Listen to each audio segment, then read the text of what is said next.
అందరికీ నమస్కారము. ఈరోజు బాబాసాహెబ్ బిఆర్ అంబేద్కర్ గారిది మహాపరినిర్వాణ దివస్ భాగంగా శుభచక్రము వేసుకోవడానికి అవకాశం దొరికింది. చాలా సంతోషము.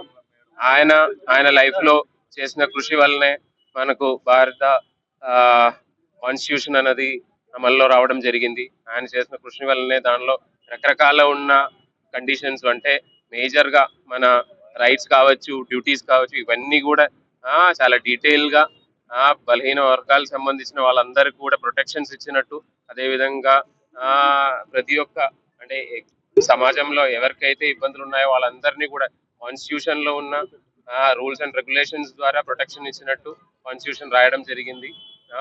సో అలాంటి ఒక వ్యక్తి పరినిర్వాణ దివస్ భాగస్వామ్యం చేయడం చాలా సంతోషకరంగా. జిల్లాలో కూడా చాలా మంది schedule caste, schedule tribe population చాలా ఎక్కువ ఉన్న జిల్లా ఇది.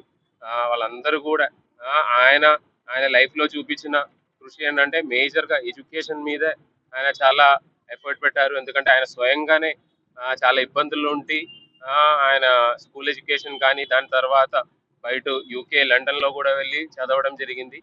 ఆ స్ఫూర్తిని తీసుకొని ప్రతి ఒక్కరు కూడా పర్టికులర్ గా ఎస్సీ ఎస్టీ కమ్యూనిటీలో అంటే మనకి ఈ జిల్లాలో కొంతవరకు ఏజ్ తక్కువ ఉన్నప్పుడు కూడా పెళ్లి చేసుకోవడము, మ్యారేజ్ చేసుకోవడం ఇవన్నీ కూడా ఉన్నాయి.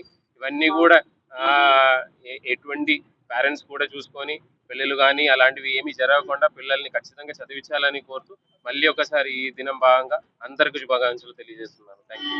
ఈరోజు డాక్టర్ బిఆర్ అంబేద్కర్ గారి 69వ వర్ధంతి సందర్భంగా అనంతపురం నగరంలో ఉన్న డాక్టర్ బిఆర్ అంబేద్కర్ గారికి కలెక్టర్ గారితో పాటు మరి ఎంఆర్పిఎస్ మరియు ఎస్సీ మానిటరీ కమిటీ మరియు జేఏసీ ఆధ్వర్యంలోన మరి ఆయనకు పూలమాల అర్పించి ఘనమైన నివాళులు అర్పించడం జరిగింది.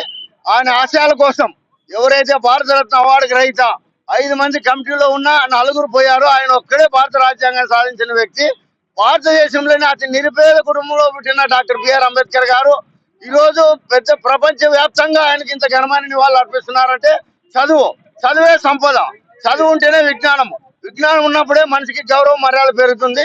ఈ క్రమంలోనే డాక్టర్ బిఆర్ అంబేద్కర్ గారి ఆశయాల కోసం నిరంతరం మేము పనిచేస్తాం. గతంలో కూడా పనిచేసుకుంటూ వచ్చాం. భవిష్యత్తులో కూడా సత్య వరకు ప్రధానంగా ఎస్సీ ఎస్టీల కోసమే మేము ఆయన ఆశయాల కోసం పనిచేసి కనీసం 3 ఎకరాల భూమి దళితులకు సాధించే వరకు మేము నిద్రపోమని సందర్భంగా తెలియజేస్తున్నాం. జై భీమ్, జై మాదిగ.